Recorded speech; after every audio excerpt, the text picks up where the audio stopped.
ఛావా మరాఠీ భాషలో పులిబిడ్డ. The great Chhatrapati Shivaji కుమారుడు, అతని వారసత్వాన్ని నిలిపిన యోధుడు శంభాజీ. విక్కీ కౌశల్ శంభాజీగా చేసిన ఆ సినిమా కథ భారతదేశ ఆధునిక చరిత్రలో ఒక గొప్ప మలుపు అని చాలా మందికి తెలియదు. ఆనాడు ఉన్మాద స్థాయిలో మత మార్పిళ్లు జరుగుతున్న కాలం. హిందూ ధర్మాన్ని ఎలాగైనా అంతం చేయాలని అప్పటి మొఘల్ రాజు ఔరంగజేబు కుట్రలు చేస్తున్న సమయం. కాని 9 ఏళ్లే పరిపాలించినా ఆనాడు ఔరంగజేబుని ముప్పు తిప్పలు పెట్టి శంభాజీ చూపించిన ధైర్యమే అప్పటి భారతీయుల్లో జాతీయ భావాలు రగిల్చింది. అదే మొఘల్ సామ్రాజ్య పతనాన్ని శాసించింది. అలాంటి గొప్ప వీరుడి గురించి చరిత్ర పుస్తకాల్లో కనిపించనీయకుండా కొందరు చరిత్రకారులు పెద్ద ద్రోహమే చేశారు. చరిత్రలో శంభాజీ గొప్పతనాన్ని తగ్గించి రాసి మన ఘన చరిత్రకే కళంకం తెచ్చారు. ఛత్రపతి శివాజీ తర్వాత మరాఠా సామ్రాజ్యం జెండాని చరిత్రలో నిలిచేలా ఎగిరేసిన గ్రేట్ వారియర్ ఛత్రపతి శంభాజీ అసలైన చరిత్రను ఇప్పుడు తెలుసుకుందాం. 1680 ఏప్రిల్ 4 ఆనాడు చైత్రమాసం పౌర్ణమి. ఆ మధ్యాహ్నం తన 53వ ఏట గ్రేట్ వారియర్ మరాఠా సామ్రాజ్యాధిపతి ఛత్రపతి శివాజీ అనారోగ్యంతో అమరులయ్యారు. ఆనాటి దురాక్రమణదారులకు చుక్కలు చూపించి భారతదేశ సంస్కృతిని, హైందవ ధర్మాన్ని కాపాడిన యోధుడు, ఓటమి తెలియని వీరాధి వీరుడు ఛత్రపతి శివాజీ. దేశాన్ని దోచుకు తింటున్న మొఘలుల మెడలు వంచిన ధైర్యం ఛత్రపతి శివాజీ. అతని మరణం తర్వాత ఆ ధైర్యాన్ని కాపాడే వీరుడు ఎవరు అన్న చర్చ మొదలైంది. శివాజీకి 2 కుమారులు. వారిలో పెద్దవాడు శంభాజీ. శివాజీ రెండో భార్య సోయిరాబాయి కుమారుడు రాజారాం. 1680లో శివాజీ మరణించే నాటికి శంభాజీకి 25 ఏళ్లు. రెండవ కుమారుడు రాజారాంకి అప్పటికి 10 ఏళ్లే. అందువల్ల అతన్ని రాజుగా కూర్చోబెట్టలేదు. శివాజీ తర్వాత ఏం చేయాలో మంత్రిమండలికి అర్థం కాలేదు. ఈలోపు రెండో భార్య తన కుమారుణ్ణే రాజుగా చేయాలనుకుని రాజకీయాలు చేసింది. ఇది కొందరు సైన్యాధికారులకు, మంత్రులకు నచ్చలేదు. వారు శివాజీ పెద్ద కుమారుడు శంభాజీ దగ్గరికే వెళ్లారు. శివాజీ పేరు నిలబెట్టాలని ప్రాధేయపడ్డారు. నిజానికి ఇలాంటి పరిస్థితులు ఏ సామ్రాజ్యంలో ఉన్నా ఏ సైన్యాధ్యక్షుడో మంత్రో తిరుగుబాటు చేసి అందర్నీ సంహరించి రాజు అయ్యేవాడు. అలాంటి చరిత్రలు చాలానే చూశాం. కానీ శివాజీ రాజ్యంలో అన్నిటికన్నా ముఖ్యంగా తన వారికి దేశం పట్ల ప్రేమను నింపాడు. కుట్రలు నేర్పలేదు. అందుకే శివాజీ అంత విశాలమైన మరాఠా సామ్రాజ్యాన్ని నిర్మించగలిగాడు. శివాజీ మరణం తర్వాత ఆ రాజ్యాన్ని చాలా సులువుగా దోచేయచ్చని ఔరంగజేబు అనుకున్నాడు. కాని శివాజీ ఆత్మ తన కుమారుల్లో ప్రవేశించిందో లేదా ఆయన నమ్ముకున్న శివుడే అనుగ్రహించాడో తెలియదు. 53 ఏళ్లకే తండ్రి మరణిస్తాడని అతను అనుకోలేదు. తండ్రి మరణంతో తీవ్రంగా మనస్తాపం చెందాడు శంభాజీ. శివాజీ అనుచరులు ఎంతో నమ్మకంతో తనకప్పచెప్పిన పవిత్ర బాధ్యతను అంతే పవిత్రంగా స్వీకరించాడు. శత్రువులపై రుద్ర తాండవం చేశాడు. తండ్రి మరణం తర్వాత మంత్రులు, సైన్యాధ్యక్షులందర్నీ సమావేశపరిచాడు శంభాజీ. శివాజీ మరణించాడన్న వార్త తెలియగానే ఔరంగజేబు తన సైన్యాలను పనాల్హా కోట, దక్షిణ మరాఠా, దక్షిణ కొంకణ ప్రాంతాల వైపు పంపించాడు. కాని తన వైపు ఉన్న 5000 సైన్యంతో మెరుపు దాడి చేశాడు శంభాజీ. ఈ విషయం తెలిసి ఔరంగజేబుకి ఏమీ అర్థం కాలేదు. పులిపోతే పులిబిడ్డ వచ్చిందని అనుకున్నట్ట. మొదటి దాడికి అంత భయపడ్డాడు. ఔరంగజేబు ఆక్రమించాలనుకున్న ఆ కోటలను శంభాజీ వశపరుచుకున్నాడు. 5000 సైన్యంతో వెళ్లి 20,000 సైన్యంతో తిరిగి వచ్చి మరాఠా సింహాసనాన్ని అధిష్ఠించాడు.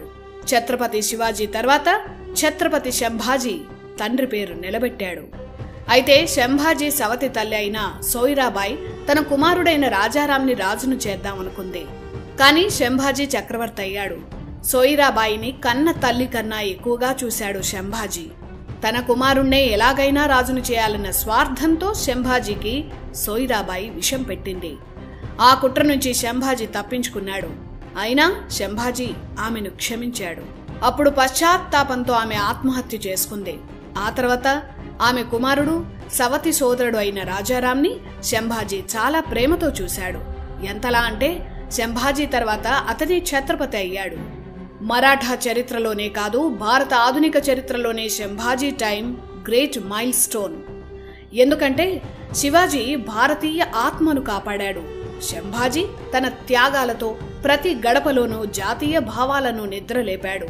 1857 స్వతంత్ర పోరాటాన్ని చరిత్రకారులు తక్కువ చేసి ఎలాగైతే చూపించారో అలాగే దురాక్రమణదారులపై సంభాజీ చేసిన పోరాట చరిత్రపై కూడా మన హిస్టోరియన్లు అదే ఫార్ములా ప్రయోగించి తక్కువ చేసి చూపించారు. శివాజీ షేర్ అయితే సంభాజీ ఛావా అంటే పులిబిడ్డ అని అర్థం. అప్పట్లో మరాఠాలు సంభాజీని ఛావా అని పిలిచేవారు. సంభాజీ బతికున్న నాళ్లు అతని నీడను కూడా తాకలేకపోయాడు ఔరంగజేబ్. అతని పేరు వింటేనే మొఘల్ సైన్యం వణికిపోయేది. 1681 నుంచి ఔరంగజేబు మరాఠా రాజ్యమైన దక్కన్పై దాడి చేస్తూనే ఉన్నాడు. చివరికి మరాఠాలను గెలవాలన్న కల కలగానే మిగిలి ఆ మనస్తాపంతోనే ఔరంగజేబు చనిపోయాడు. సంభాజీ బతికున్న నాళ్లు యుద్ధంలోనే ఉన్నాడు.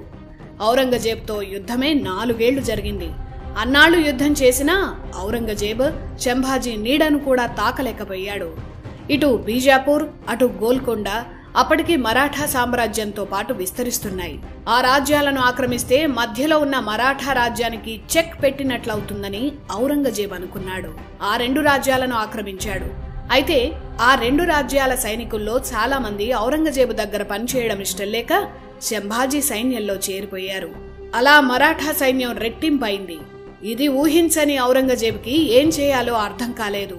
తన జీవితంలో తాను చేసిన అతిపెద్ద రాజకీయ తప్పిదం బీజాపూర్ గోల్కొండపై దాడి చేయడమే అని అతనే 10 సార్లు చెప్పుకొని తల కొట్టుకున్నాడు. శివాజీ తర్వాత సంభాజీ 9 ఏళ్లు మరాఠా సామ్రాజ్యాన్ని పాలించాడు. ఇందులో 4 ఏళ్లు ఔరంగజేబ్తో యుద్ధమే సరిపోయింది. మిగిలిన 5 ఏళ్లలో మొఘలులు, మరోవైపు పోర్చుగీస్ వారు, మరోవైపు అప్పుడప్పుడే పాతుకుపోతున్న బ్రిటిష్, ఇలా అన్ని వైపులా శత్రువులున్న వారందర్నీ ఓడించాడు సంభాజీ. విదేశీ దురాక్రమణదారులను చిత్తు చేసిన సంభాజీ ఇంటి దొంగ చేసిన కుట్రకు బలైపోయాడు. 1689లో సంభాజీ తన మంత్రి కవి కలష్తో సంగమేశ్వరం వెళ్లాడు. అక్కడే మొఘలులకు దొరికిపోయాడు. చరిత్ర పుస్తకాల్లో అతను తాగిన మత్తులో దొరికిపోయాడని చేతికొచ్చిన అబద్ధాలన్నీ చరిత్రకారులు రాశారు. అది దారుణమైన తప్పుడు రాత.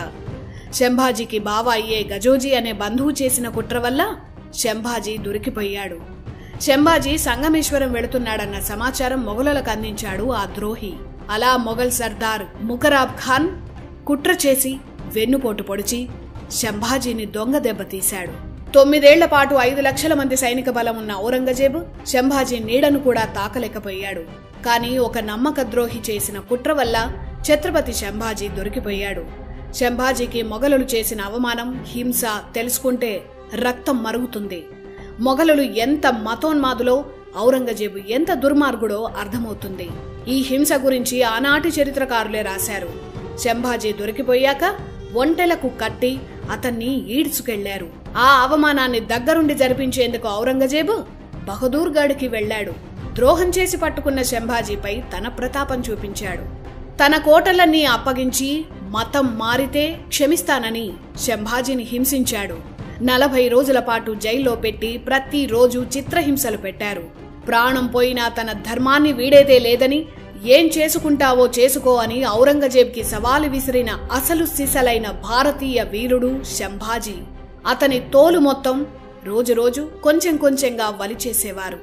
వారి ఉన్మాద చేష్టలన్నీ సంభాజీపై ప్రయోగించారు. అతన్ని పరిగెత్తించి దొరికిన ఆయుధంతో అతన్ని మొఘల్ సైన్యం హింసించేది. ఒళ్లంతా రక్తంతో తడిసినా సంభాజీ మతం మారడానికి అంగీకరించలేదు. పైగా అతను ఎప్పుడూ హరహర మహాదేవ్ అంటూ పాడేవాడు. శివుణ్ణి ప్రార్థిస్తున్న ఆ నాలుకను ఔరంగజేబు కోయించేశాడు. ఇప్పటికైనా మతం మారితే వదిలేస్తా అన్నాడు ఔరంగజేబు. అప్పుడు ఒక కాగితం కలం తెప్పించుకున్నాడు సంభాజీ. నేను మతం మారను, నా ధర్మాన్ని వీడను, నీకు చేతనైంది చేసుకో అని రాసి ఔరంగజేబుకి ఇచ్చి చదువొస్తే చదువుకో అన్నాడు. అంత ఆత్మబలం ఉన్నవాడు సంభాజీ. అది చూసి ఔరంగజేబు రెచ్చిపోయాడు.